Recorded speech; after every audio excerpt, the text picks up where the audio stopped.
এইরকম যদি কুচিয়া কষা থাকে তাহলে আর কি আর লাগে। কুচিয়াটা কেটে সুন্দর করে ধুয়ে পরিষ্কার করে নিয়েছি, উপরের ছালটা কিন্তু ছুটিয়ে নিতে হবে, নাহলে কিন্তু খেতে ভালো লাগে না। আর যারা উপরের ছালটা খেতে ভালোবাসো রাখলে অসুবিধা নেই। আমি ধুয়ে পরিষ্কার করে তেলের মধ্যে ভেজে নিচ্ছি, লবণ আর সামান্য পরিমাণ লবণ আর হলুদ দিয়ে ভেজে নিব। এদিকে মশলা দিয়ে দিব পেঁয়াজ, রসুন, শুকনো লঙ্কা, জিরে, আদা, একটা মশলা বানিয়ে নিলাম।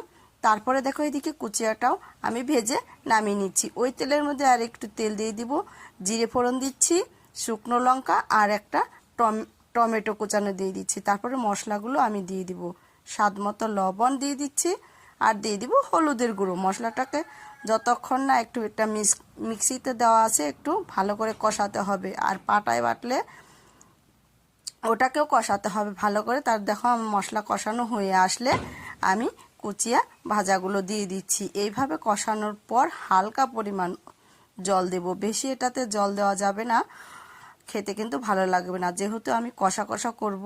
আর ভিডিওটি যদি ভালো লাগে অবশ্যই সাবস্ক্রাইব, লাইক, কমেন্ট করে পাশে থাকবেন। এইখানে দিয়ে দিচ্ছি গোলমরিচ বাটা। গোলমরিচ বাটা অবশ্যই দিবেন, না তো কুচিয়াটা কষা কিন্তু খেতে কিন্তু একদমই ভালো লাগবে না। আর দিয়ে দিচ্ছি সব শেষে